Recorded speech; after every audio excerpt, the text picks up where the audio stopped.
Hello, this is Steve, aka HorizonBrave, and you are listening to Green Team's review of Season 3 of Avatar.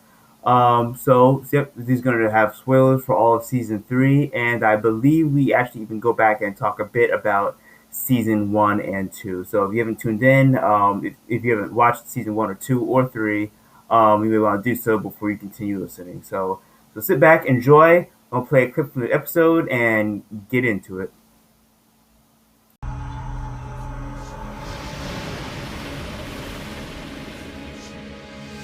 I am Avatar Yang Chen, young airbender. Avatar Yang Chen. The monks always taught me that all life is sacred, even the life of the tiniest spiderfly caught in its own web. Yes, all life is sacred. I know, I'm even a vegetarian. I've always tried to solve my problems by being quick or clever, and I've only had to use violence for necessary defense. And I've certainly never used it to take a life.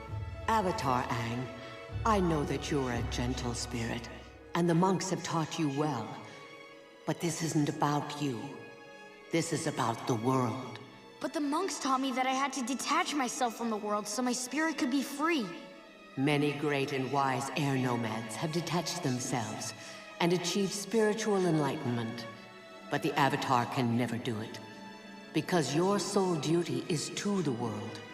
Here is my wisdom for you. Selfless duty calls you to sacrifice your own spiritual needs and do whatever it takes to protect the world. I was what you are. You can become what I am.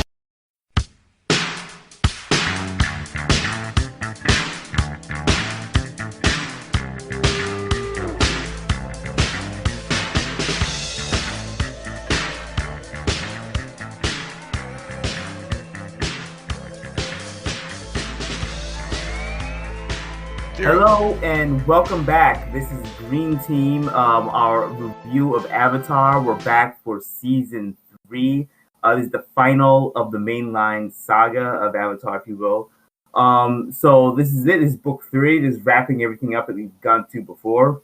And the trilogy ends here, basically. And there's going to be there's a spin-off after. We may touch on that at another time. But so this is the end for the main saga. So just to wrap it, just to get on board, I have the crew back with me, the fellow fan benders at my side here. So we have Little Red Book, LRB. Hello. We have Kyptan. Heyo. Going to our theme here, and we have Hurinfan. Hello. Okay, sultry. So this season 3 of Avatar, the journey will come to the conclusion here. So this premiered on September 21st, 2007. I was fresh out of high school and I probably not knowing what I was going to do with my life. So, but I wasn't watching this at the time. And right off the bat, we're looking at Rotten Tomatoes again, just to continue the trend here. This series has been like a flurry of, high praise. It's 100% critic score and a 98% audience score, which I think was flipped from last time. I think last season was 98% audience and 100% critic. But yeah, it's a well praised season, all around. So just for around the room, what are your guys' thoughts on season 3? Just high level, quick, when you first watched it, what did you guys think as a conclusion? In a series known for its fighting and choreography, I thought season 3 had the best. Yeah, I agree. Yeah, definitely. I think in a series known for its character work, I think season 3 has some of the best. I agree. I won't argue against that. I think from some of my complaints from season 1 and 2 were slowly whittled away. What about you, Audrey? What did you think? I love that it ends with a kiss, but in reality, it does have some episodic, because we were talking about how the first season is very episodic. It has some episodic episodes, It does, yeah. but they fit better into the story. They don't feel like they're disconnected from what's going on. Uh, So I thought that was done much, much better. But yes, the fighting and the relationships and the character work are all brilliant. I agree with that, and I feel one episode does stand out. Like episode, season one, for example, The Great Divide had that one kind of standout episode that was like very like episodic, and it was kind of lame. This in season three, the one of the episodes that I found, now it was actually a good episode. I actually liked the episode a lot, but it stood out as being a very bottle episode, and it sort of really took me out of the age and the time period that this season, this whole series is set in, and that's the episode where they're on like vacation on the beach. They're having like a beach party. like, that episode. Like as I was watching this, like never before have I felt like this series, like it didn't, like an episode didn't fit the time. Like this felt like I was in like the 1960s, beach, like one of those like 1960s beach party movies. Like everyone's like laughing and fun on the sand, playing beach volleyball. Like it felt like it just stood out as not being of the time of like the era that this series is usually based in. Did anyone else feel that, or was that just me? I love that episode. Yeah, I liked it too. I enjoyed it, but it felt like, so like, okay, let's go to our beach house and have a party there. Like it felt so like I guess like middle America, family trip to a beach. It felt very odd to me. It was interesting. I like this. I like what it presented, but you just didn't feel like it was set in a fantasy, sort of medieval Dark Ages type setting. Yeah, I never thought about that, but I agree. I also liked it, but I do have some agreement with it. It kind of, have you guys ever seen Sergeant Frog? No. Okay, well, it's a comedy anime that kind of spoofs anime tropes, and I felt like I was suddenly dropped into an episode of Sergeant Frog.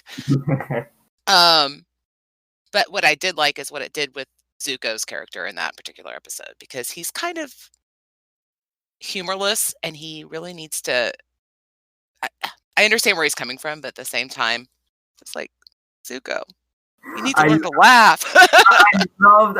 So I'll say this. So as much as I had a problem with the setting and feel of that episode, I loved. It was actually one of my favorite scenes. Actually, From your favorite character, Zuko. Yeah. Well, he was trying to give. I guess what was it? He's trying to give like a seashell or like ice cream to I think it's May, right? Yeah. Really emo. Yeah, and like, and she's like, yeah, that's great, thanks. He like drops on her like leg, and he's like, yeah, thanks. I feel, yeah, that's great. So the humor in this whole series has like, it started out, and I've been on record for saying this, that the humor was not really to my liking in the beginning. But season after season, it's become more refined, and it's sort of becoming more in line with how I feel like this show really should have is really kind of catering to, where it doesn't have to be all goofy animal humor and situational body comedy. Where smarter humor like this, I really appreciate, and it continues on to the rest of the season. So there's a few other things that were pretty funny. I'll point out later. How did you feel about Nightmares and Daydreams? I love that particular episode. And speaking of references to other anime series, so he comes in and he's dressed like a character from Dragon Ball Z. Oh, this one, yeah. Right, and then he comes in and he's dressed like, I think it's Naruto. I'm not sure how you say it. It's not Naruto. Yeah, and then I don't know what the third reference is, but I just thought that was very clever, and a shout out to just anime fans in general.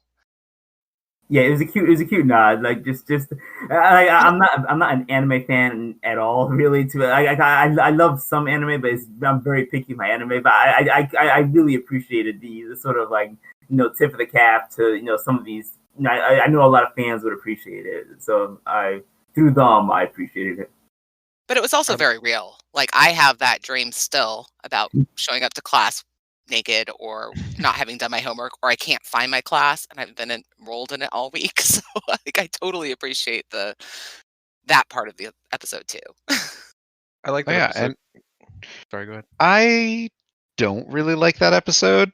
See, that's what I was expecting. Yep. Yeah, exactly. Yeah, no, I don't really like it. I think that Aang does a bit of character regression in it.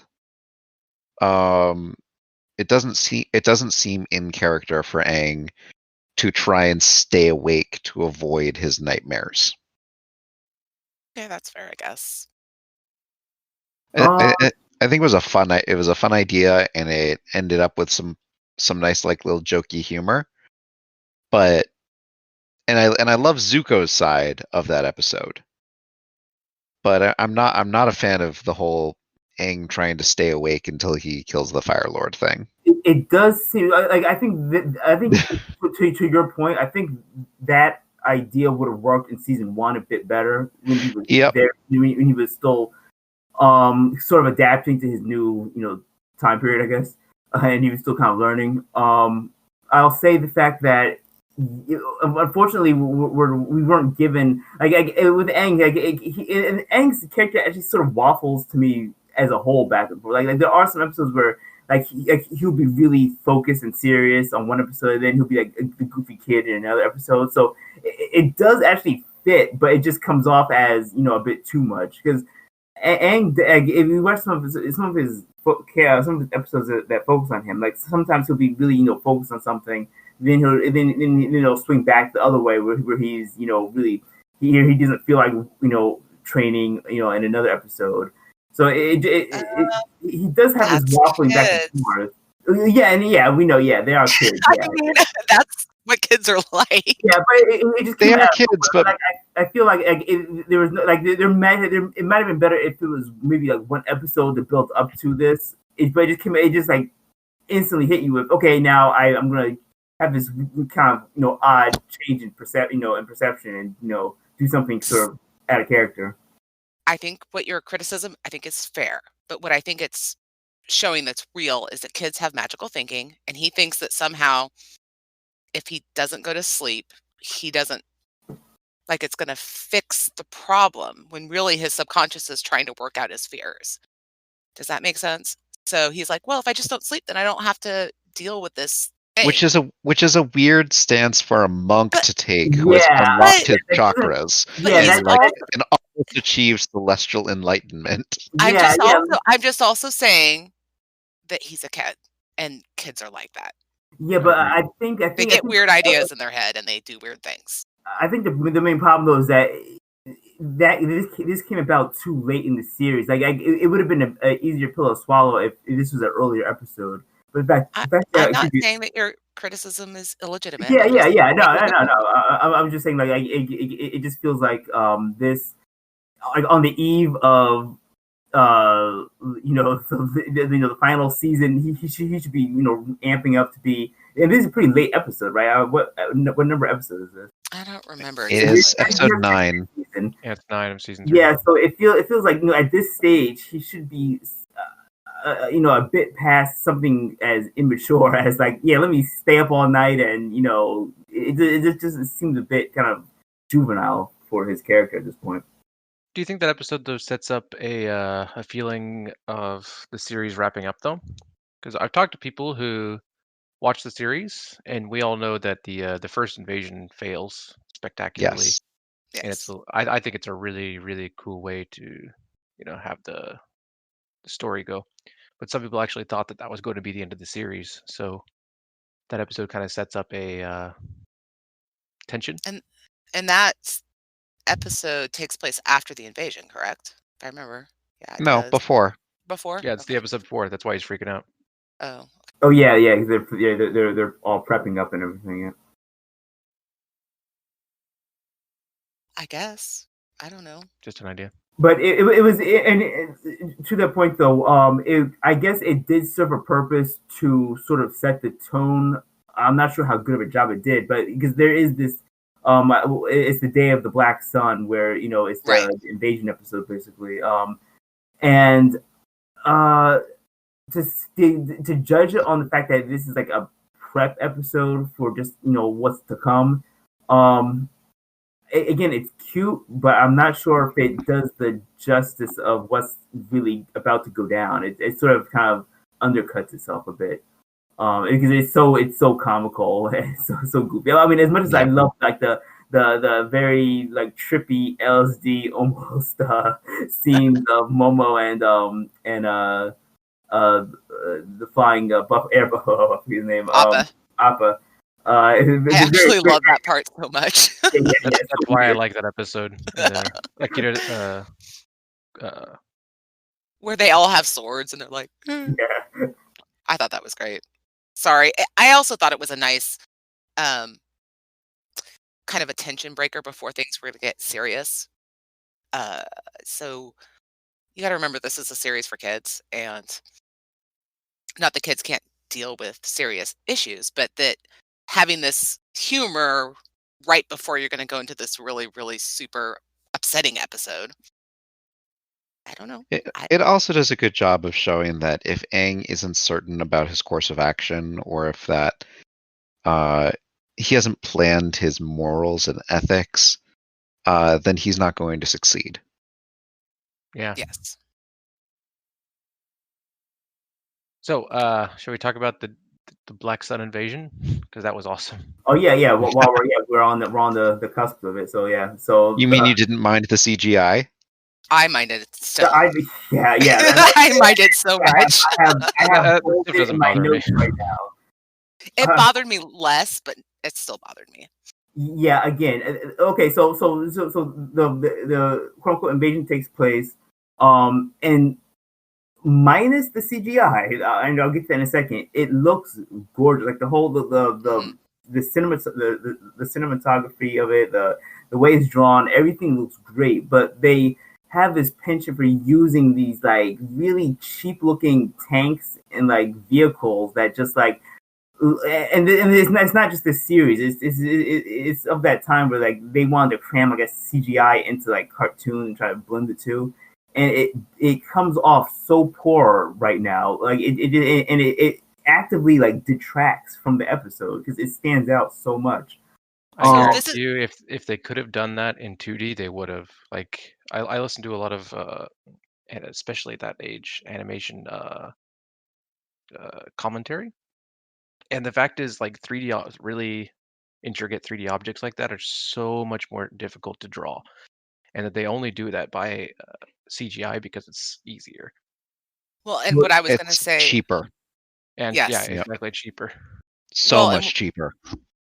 The one thing that the CGI does is you have this very naturalistic world, and then you have this very mechanical Fire Nation army or vehicles or whatever. And so it does kind of show the unnaturalness of what's going on and what the Fire Nation is doing. So that's the only thing that I do appreciate about the CGI. They could have done. I don't buy that excuse because they could show that in 2D animation. Yeah, you don't need like really flimsy, cheesy looking 3D effects to show the dichotomy of nature versus a man-made machine. It doesn't really stack up for me. Like it just comes off as very cheap looking, and again, it just cheapens the whole animation overall when you default to this. Because and again, in other shows they've tried to mix the two together and it just doesn't work. But overall, besides that, I don't want to come off too negative. And one more thing is I just don't like the tanks. It comes off looking like a Godzilla movie, like little miniature tanks driving around. I just don't like when the look of like using more modern looking tanks, as opposed to when they had the scene of like the airships, those big like Zeppelin things. Like those were kind of cool, but I don't know, something just rubs me the wrong way when I see like the medieval tanks or whatever they're trying to do there. But besides all of that, besides just more criticism, The episode overall was great. It was it's broken up into two parts. So what did you guys think of it? What did you from start to finish? And I loved how dark it was. But yeah, what did you guys think of it overall? It's one of my favorites in the series because, especially the second part episode, I loved Azula just toying with him and the characters going along with it because it felt really real for their characters, especially Sokka. And then what the real payoff for that episode was Zuko turning on his father and that speech that he did, and that was Mm. so satisfying. I like the submarines. I like the fact that they put like a big old air bubble around Appa's head. It was. Forgot about that. Those aren't my. They're fine. The episodes are fine. They're not my favorite. They're And you're gonna. definitely not my favorite. I do like how Zuko finally stands up to his father. Right. I do like how Azula shows that she's capable of screwing with the team in so many ways, even without her bending. And she's slowly descending further and further into madness. And it finally gives us backstory. Yeah. Yeah, and Ozai finally gives us backstory, and like Ozai actually talks and is part of like a real interaction, which he hasn't been until really this episode. Yeah, I think there's just the one where they go to see the Fire Lord, and he's only in that for like maybe 2-3 minutes. Yep. Before that, and that was in the first season.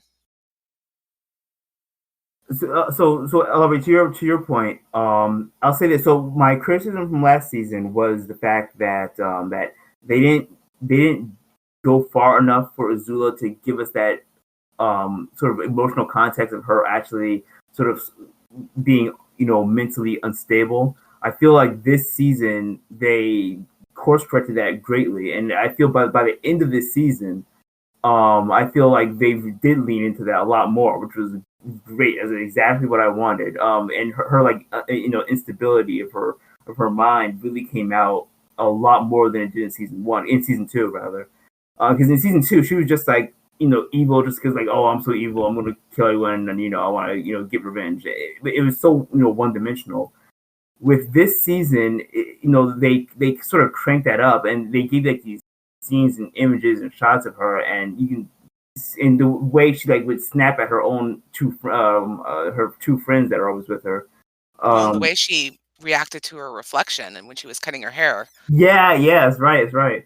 And it seems like they really leaned into it a lot more, which I really appreciated. So that was one of my criticisms from season two, which really they sort of not course corrected because but they went further into exploring that idea of her actually being sort of mentally unstable.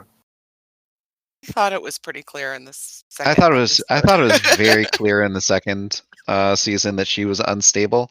It's just that she starts to crumble in the third season when she starts to fail. She's failing for the first time, and she's not used to it. And the pressure is cranking up with her being Lady Firelord or whatever.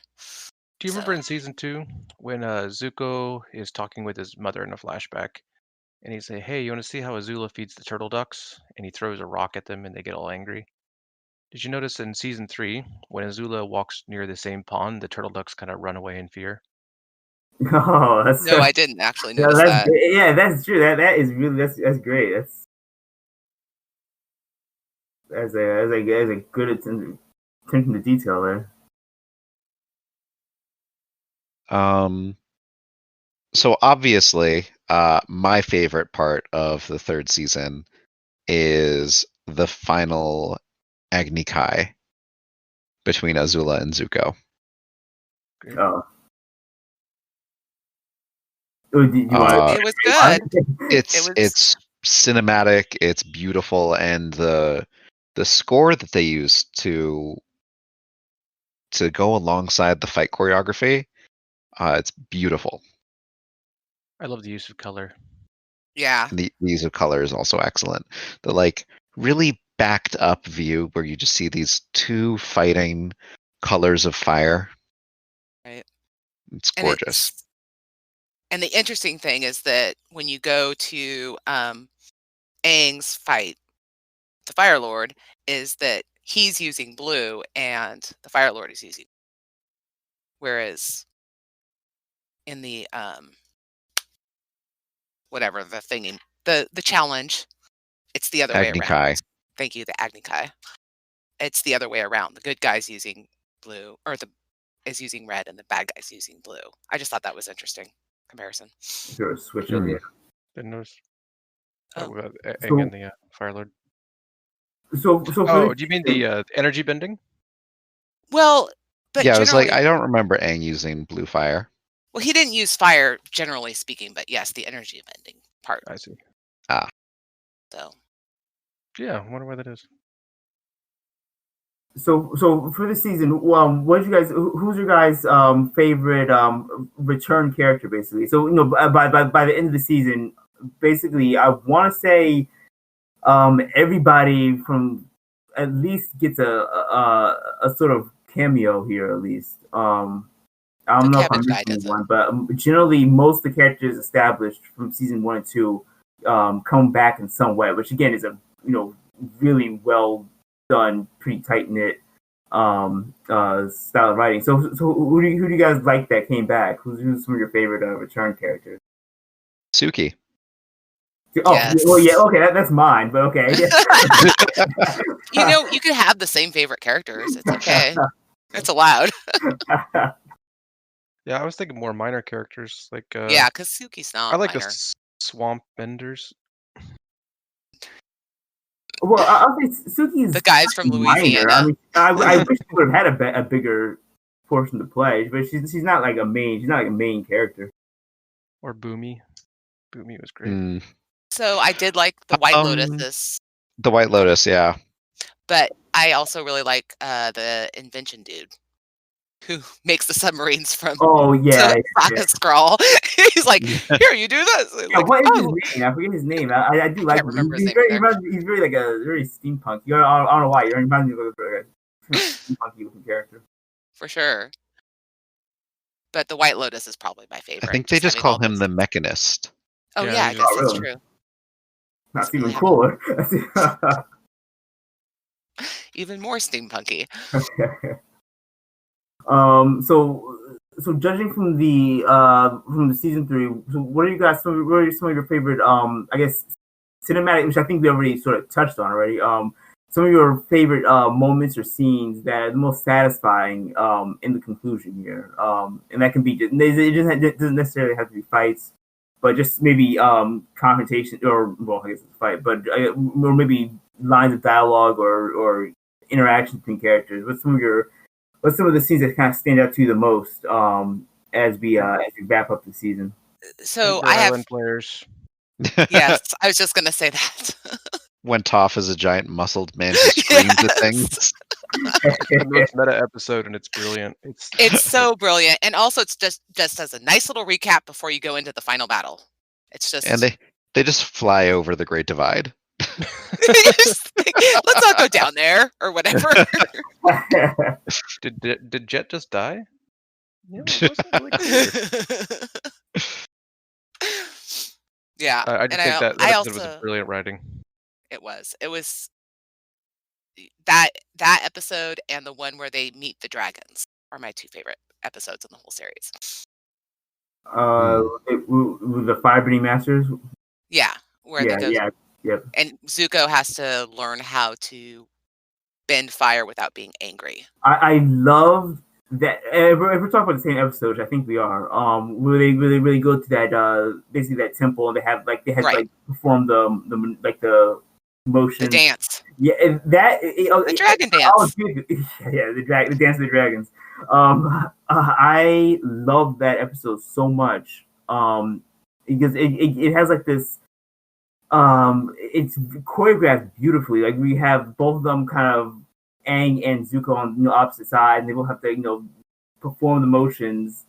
And also I'm not sure if you guys noticed this, but and it's sort of obvious, but I love the attention to detail again is where the hand gestures that they're using are the same gestures that the Fire Nation uses, because obviously the Fire, that's their descendants basically. But I just love that it looks, it's very similar to how the Fire Nation, you can see how they bend, how the gestures that they use are the same ones, the ancient ones that Zuko and Aang are practicing in the temple. I really love it. That was really. I mean, they're not the same. They're different. No, if you look at when Zuko and Aang are like doing the whole when they're in that big room there, basically, with two dragon statues, as they're moving, as the Fire Temple guys are, as they're like, I guess in the beginning of the episode when they were like showing them, like the hand gestures that they're using are the same ones that you see the fire, whenever they're fire bending, against Aang and his team. They're the same type of maneuvers and hand gestures that they use. I was gonna say what I liked is when they're doing the dance in front of the dragons, and the dragons choreography around them matches their dance moves. Yeah. That's yeah. And anyway, I'm gonna say his name wrong, guys. Go for it. The uncle, Iroh. There we go. I was gonna say Iroh. So the part where they find out that Iroh knew that the dragons were still alive and just basically lied and said that he had killed the dragons. I just thought that was an interesting little touch and gives you a lot of insight into good guy Iroh. Right, yeah. Well, I mean, yeah, of course he's the good guy. And anyway. Did you want to cry like a little baby when Zuko finally met Iroh? Yes. Or is it just me? Maybe a little. It's very good. Which scene was that? Was when he kind of goes in and apologizes, basically? Yeah, he sits outside his tent and he's like, "I know Uncle's gonna hate me," and then he starts to apologize, and Iroh just gives him a big hug. Yeah, I did. That was pretty touching. Like, I honestly thought that Iroh was basically just going to kind of. I knew they were eventually going to get together, and they were going to, reconcile. But I figured at that moment, Iroh would have been just said, screw off, don't bother me. But it was nice to see that, he didn't hold a grudge, because they could have easily played that up and create more drama in the series, like, now Iroh hates me and I have to be more emo and angsty. But no, they just say no, screw it, I forgive you. I'm sorry, Zuko is so emo and angsty. He's barely tolerable, like half the series. It doesn't go overboard with it. I think I think they tread the line. Maybe that's just my inner emo, attaching to Zuko. But I feel like they never go overboard with it. Sometimes it does go a bit far. Like, all right, calm down, kid. But did you really think I feel like it just could have been a lot. I feel like they could have really, gone overboard with it and played it up to be, really cringy. But I feel like in general they sort of struck that balance pretty well. Well, I mean, he's believable as a character. I'm just saying there was a bunch of times I wanted to say, relax, dude. But he had a hard childhood. He was abused by his sister and his father. So I guess, who am I to judge, right? He used to carry around his deformed face. Oh, yeah, that's true. Let me ask you guys. This is something that I didn't watch the series prior to this. Starting from season 1, did you think that he was going to get that fixed at any point in the series? His face? Really considered it. No, I did not think he was going to get a burn fixed. Well, okay, you make it sound like we're talking about bending water and air. You make it sound like this like out of the realm of possibility. When I was watching season 1. I figured they'd go sort of the cliche route of in the middle of the season, they would he would come into contact with some magic healing water or something, then they would erase his scar or something, or I mean, he did something. What? He did have magic. He did have the opportunity. Katara had the opportunity to heal his face, possibly. Oh, that's right. But then he chose Azula instead. Yeah, you're making it sound like it's so outside of the realm of possibility here. No, I think it's outside the realm of possibility because of character growth reasons. Well, right. Well, yeah, but I mean, after you watched it, like, I'm saying, someone who's just started out, like right from episode one. I think that might have been, a reasonable question that someone could come to. Like, I wonder if he's ever going to get, come across some healing water or something. I'm just saying, for me, Yeah. that's what guess I. so. I I feel think like that's I fair. feel like I tend not to respect shows that do things like that. Hey, I'm not saying it would have been good. I'm just saying that's a question Yep. that legitimately crossed my mind. Yes, I It's would a- have. I would have thought less of the show, but I'm just saying it did cross my mind. no, that's fair. I think that's a fair thing to think if you've never seen any of it before. I mean, But yes, obviously, I've seen the whole thing, so I already knew I wasn't expecting it. But It and, seemed like and such a I was defining excited for it. trait of the character. and I think he carries it around like, oh, never mind. That's spoilers for Stormlight. I'll be quiet. It's much rather. I would much rather have him carry it around and have it change from a mark of shame to a badge of honor than I would have it get healed because he changes sides or something. That And would it's have been. better That would have that been. Oh, good. I was just gonna say it's better that Katara keeps the magic water, because otherwise, Aang's dead. She wouldn't have maybe needed it if Zuko was fighting on their side during that. Well, that's true. That's fair. Yeah, I think it would have been a bit too on the nose if, like, in some like Breakfast Club style ending where, at the end of it he changes sides and then becomes beautiful, and then, and then everyone loves Zuko. Yeah, I'm glad they sort of, leaned into it, went with kept it. I Like, think Oh, we Christmas say at the Fire Lord's house. You know what my dad got me? He got me a scar on my face. He said, "Smoke 'em up, Johnny."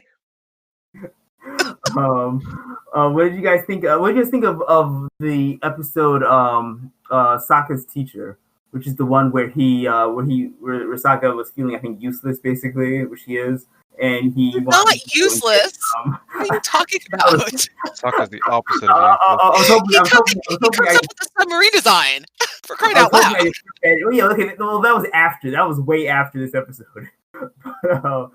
um, so he's basically feeling, basically useless, and while everyone else can bend, so he wants to find like a teacher. So he finds like one of the crew is basically undercover in I forget the town's name, but they're undercover in the Fire Nation. So he finds like a sword master there to teach him. This one I didn't really like. I like you didn't like the what was the episode that you said you weren't feeling, Kyptan? Oh, Nightmares and Daydreams. Yeah, Nightmares and Daydreams. yeah. You weren't, you guys didn't really like that one. I didn't really enjoy this one all that much. That episode. What was I it? mean, Sokka's Master is also the episode which has Iroh start to become a beast in his prison. Yeah. Oh yeah, okay, yeah. So let's springboard off that. I actually, I actually did like that, but it went too quickly. Like I wish they would have like lengthened that scene out to like 2 or 3 episodes, because all of it. Correct me if I'm wrong, but all of that happened in one episode, right? No, No, it was over several. it was over several episodes.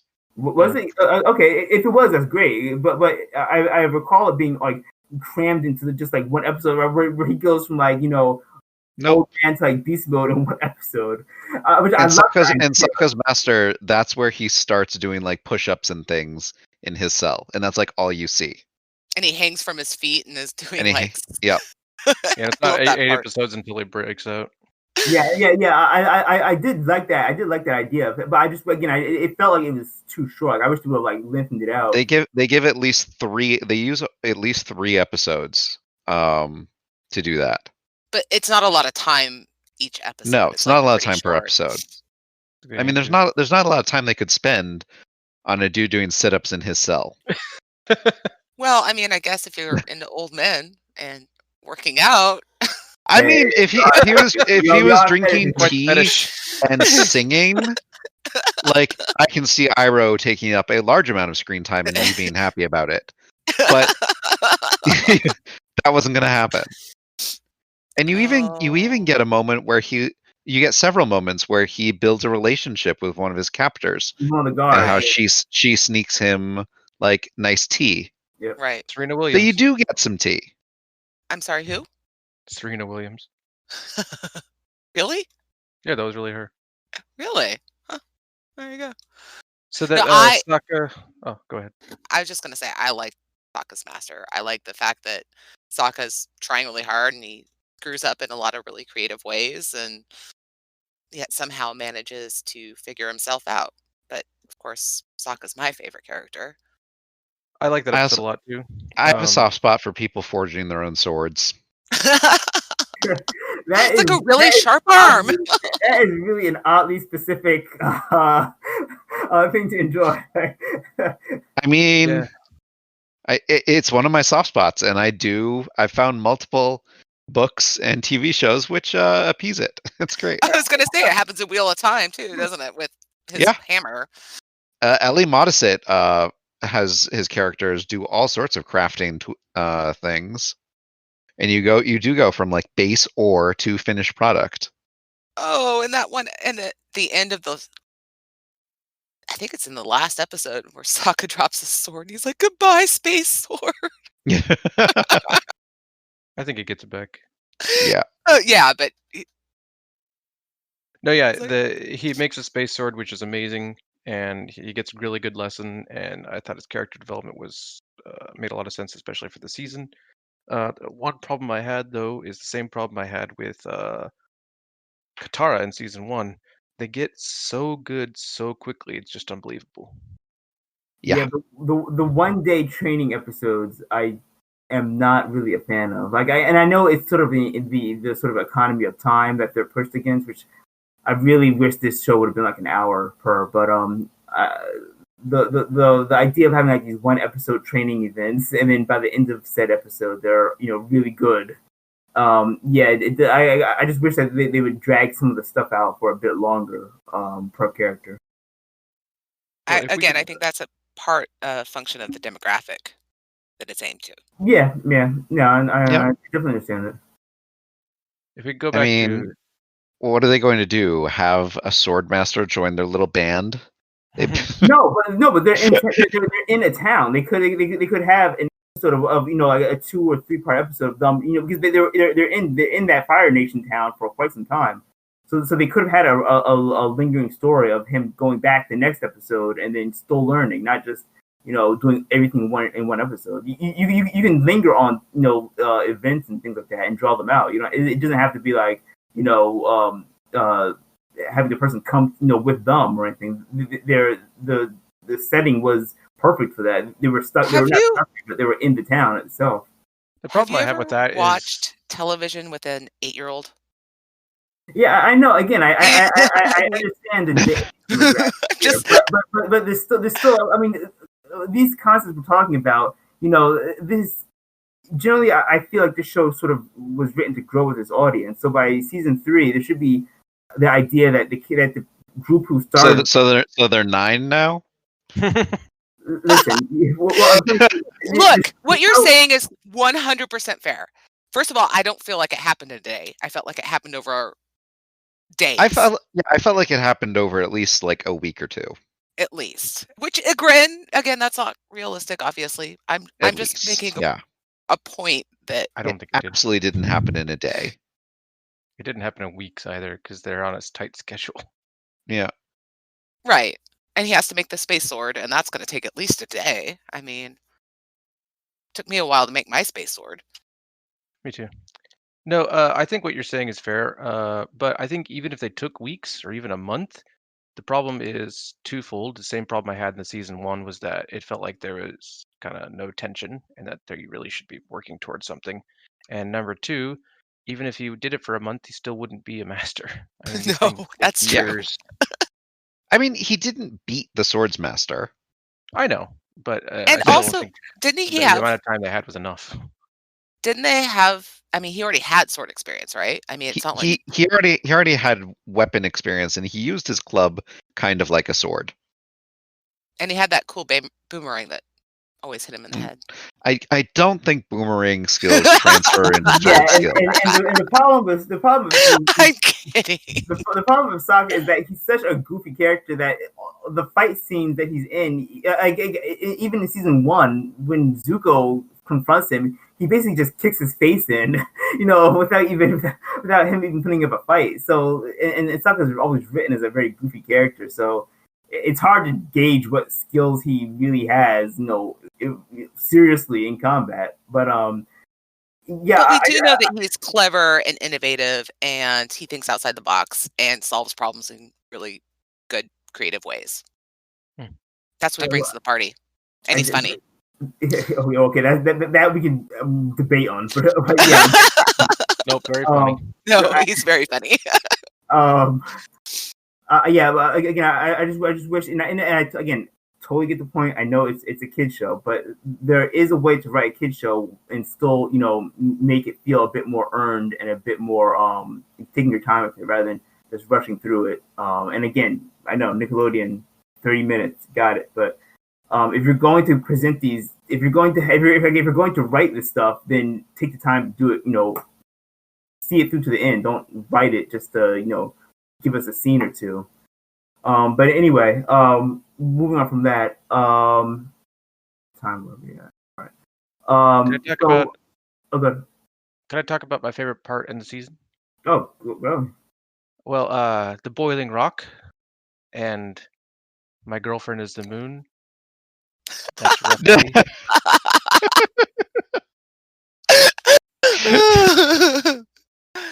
Yeah, that was amazing. Yeah, that's just probably my. That's rough, buddy. Yeah, right. Sucks to be you, man. And now everybody except Toph has gone on a life-changing journey with Zuko. Yeah, they really and then should they have have one. And then they have I think it's the third to the last episode. It's right before the battle. She's like, "Well, I want to go on a field trip with you. Everybody else got to go on a field trip with you." She's just complaining about her parents the whole time, and he's like, "I'm sorry, we just need to be looking for Aang." Right. So, how many people, when Aang got on the island that turned out to be a turtle, how many people thought about the merchant girl in the interlude and her experience in, I believe it's Words of Radiance? You talking about Stormlight Archive? Yeah, because I was like, I wonder if Brandon saw this and was like, I'm going to make turtle islands or crab islands. Sorry. It's a little off topic. I have seen that before, Great but show. not in the Sanderson work. I've seen. I don't know where, but I when I saw that, first of all, I thought it was pretty cool looking. But I've seen that style of artwork and that like sort of aesthetic before, where it's kind of sort of like a big floating island, but a big creature basically.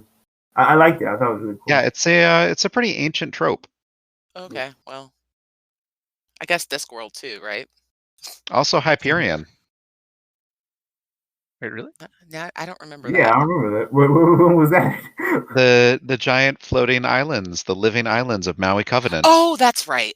I remember that now. Well, whose tale was that?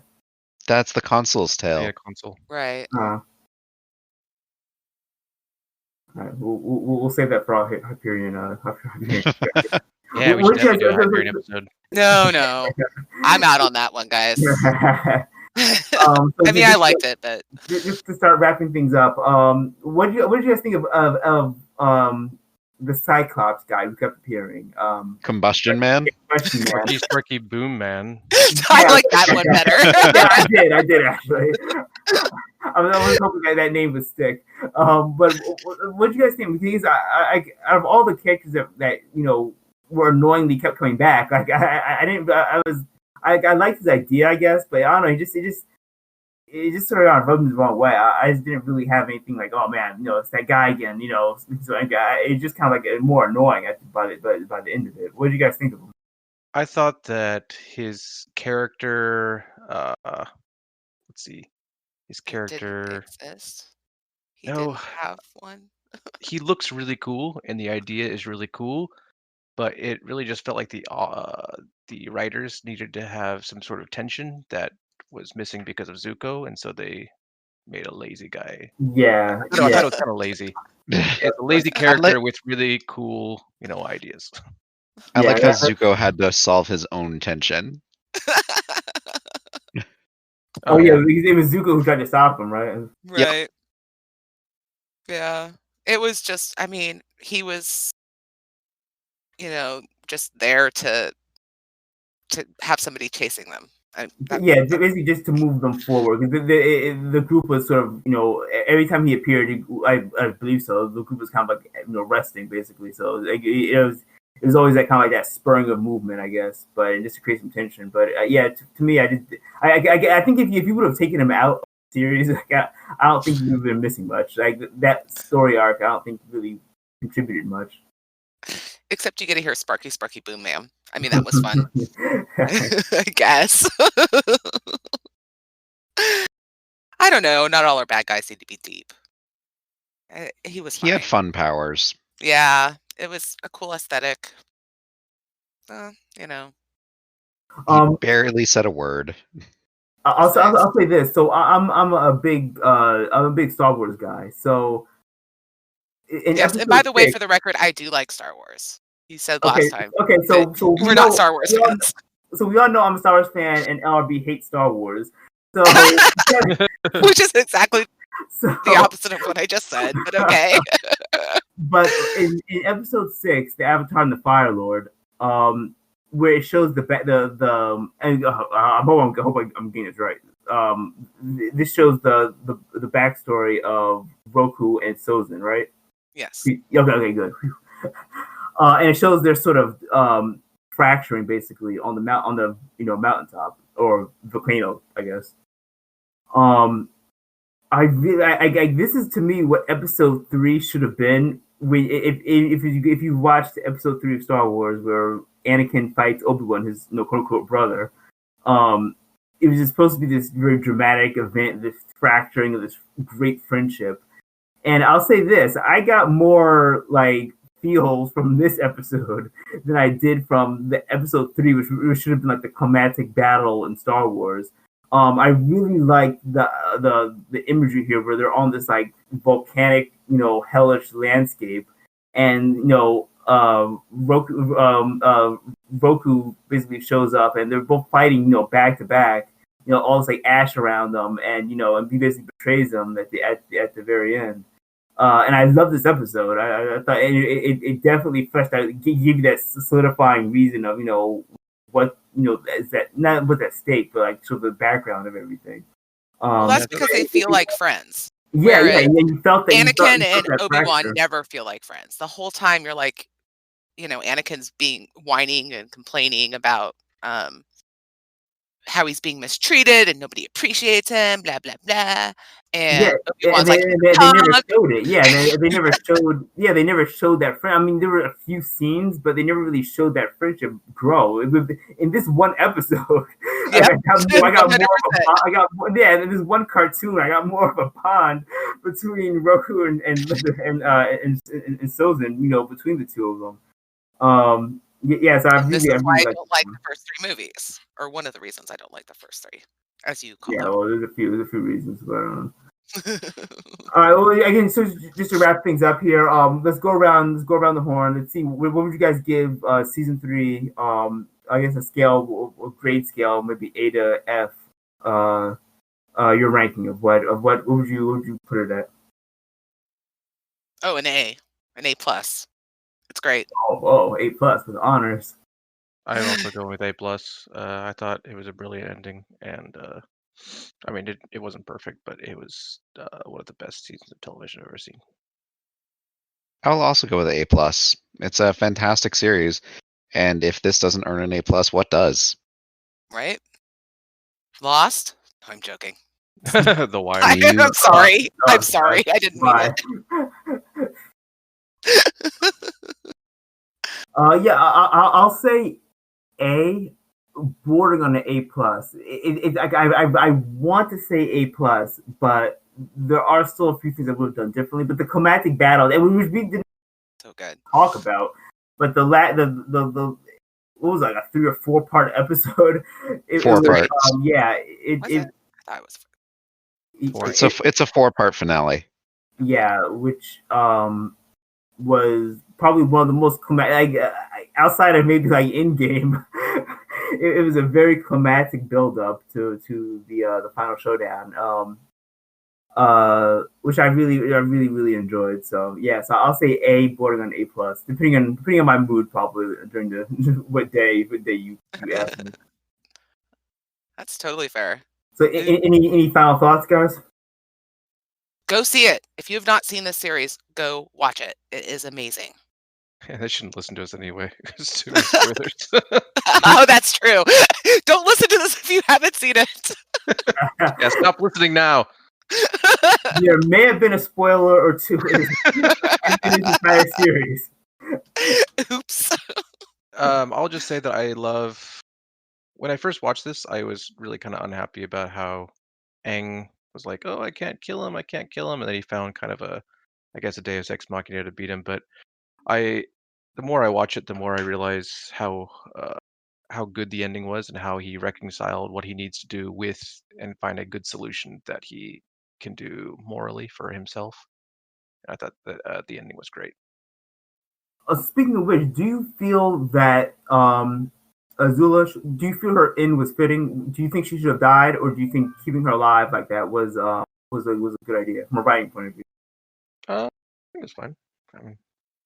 I mean, I think it made a lot of sense, but also remember, almost nobody dies in the series because it's a Nickelodeon series. Not even Jet. I see you Not guys even Jet. Excuse a lot, by the way. You guys use the "it's a kid show" excuse quite a bit here. Well, no, I mean it's just you're really not allowed to write a lot of death into a kids show before you have to start changing the rating on it for American television. Yeah, that's what exactly was the what show? it is. This show, I'm assuming, was rated Y, I guess, or Y7. Y7. Yeah, for scary fantasy violence is what they called it, or something like that. Which I was like, okay. Was that? Do you know? Is that consistent throughout all 3 seasons? I think so. I would say so. I don't know. If you guys want a more, I guess, realistic answer, we can't have the new what's it, Fire Lord killing his family, or else it would just be seen as an usurpation. It would have been a coup. I mean, I think the Fire Nation would have been okay with it. Yeah. Well, I mean, they tried to stop they tried to stop the coronation of Azula. They're like, maybe we shouldn't be doing this right now, lady who's clearly losing your mind. I really like that scene, by the way. The whole like it reminded me almost like of like a very Napoleonic coronation where she just wanted it, immediately. I really like that scene. It was pretty cool. Yeah, it was TVY7 for the whole run. Yeah, okay. I thought maybe they might have started with just Y, then as it was going on, it was getting darker. Maybe they might have increased it. All right, everyone. I think that wraps it up. If anyone has any final thoughts, I was glad to see Suki come back, get her redemption. If you guys have any final thoughts, we can wrap it up here. I again thought it was a fantastic conclusion. Really, really well done. Minus the really poor CGI idea. I think the animation was a notch above any of the other, even the second season. I think. So yeah. It is. So the final battle is just one of the most beautiful action scenes. It's gorgeous. I love it. Which final battle? Sozin's or both. Sorry, not Sozin. Ozai's or Azula's? Azula and Azula's is way prettier for me. Well, whatever. Okay. I like both of them. Okay. And I know I'm wrong. It's okay. You disapprovingly say, okay, okay, I guess you're wrong, but okay. I didn't know Kip is right. We all know that Kip, our dear overlord, is always right. Thanks. All right, Love you. everyone. Thanks for joining us here. This is our last the season 3 wrap up. I hope you enjoyed it. Depending on the consensus of the group, I have yet to see the newer what's the continuation or Cora. the yeah the Legend Korra. of Korra. I've yet to watch that. I've heard very mixed things, so not sure if that's going to happen, but perhaps we'll do something in the future with it. But I'm very satisfied as a first time viewer of this. Very satisfied about how it was told, wrapped up, and presented. So thanks for joining us, everyone. This is Green Team's look at Avatar Season 3. Night. Good night.